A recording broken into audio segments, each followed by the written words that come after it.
Welcome back to the Dukascopy TV studio. I'm Natalie MacDonald, and joining me now is Max Thiel, Director and Partner of AIMhedge. He's here today to talk to me about political interventions and what this can mean for future market traders. Max, thank you very much for joining us today. Thank you, Natalie, for having me. Now, when we think about political intervention and future markets, the current example that springs to mind is Iran and oil. Can you talk me through the market implications of this situation? Sure, with pleasure. I mean, if we take it back one step and look at political interventions, I think oil markets is a classical example. There has been interventions throughout since the 70s and further on until today, actually. And if we look at the general situation, talking about Iran, this situation has been caused by the nuclear developments by the Iran and the US and other countries like the EU also not agreeing with this program. Now, what is the current situation? What does it mean? I mean, the thing is, we all have a shortage on oil, right? I mean, this is basically what it's going to cause us. So it's going to be, price is going to increase. We see that already today. If we go to the gasoline stations, we can just basically see day by day how the prices are rising. So this means for everybody that there's a higher cost of the economy, which is kind of slowing down that recovery of that global, recession we were kind of getting out from. And I think what makes this very interesting in this scenario is that this impact could be quite intense because the biggest people buying oil from the Iran in Europe are Spain, Greece, Italy, which, as we all know, have definitely different problems at their hands. And increase there or a slowdown of the economic development is definitely quite how can I say, dangerous in that sense. With Saudi Arabia now assisting in crude oil output, oil prices have achieved some level of stabilization over the last week, irrespective of talks of future sanctions placed on Iran by the US. It's thought that this stabilization could provide a boost for the US economy. Is this an example of how quickly the markets can respond to a volatile situation like this? The reaction is very quickly. If we see that the ban on Iranian oil was introduced in January and is not fully in effect. I mean, countries like Japan said they cannot dismiss oil from Iran just simply for the reason that they're still rebuilding from the nuclear catastrophe they had back last year. Now, with Saudi Arabia also supporting the US, I think what they're also doing is they're supporting the government, the current government, because we are in the presidential election year, which we shouldn't forget. And if you take a simple calculation, 1 cent of the gasoline price increase actually results in 1 billion increase in total gasoline bill for U.S. households if we assume that the consumption stays constant, and this temporary inflation can actually have the impact of a long-term deflation of the prices in general and the slowdown of the economy, which obviously the ruling government is not interested in, especially in a moment like this. As we know, presidential election year, it's quite difficult to kind of keep the people happy and on the side. This also calls us to question market intervention on any scale. In India, the Forward Market Commission has announced that it may consider a ban on certain commodities being traded in the futures market, following excessive speculation on farm commodities. What's your response to this?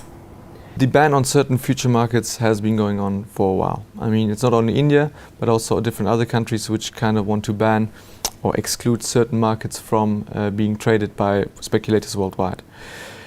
I think, as always, there's two sides to that story. The one side is obviously the reason why this discussion is in play anyway, is the political side saying that, there's certain prices which are changing into which is not beneficial for farmers, for smaller agricultural farmers per se.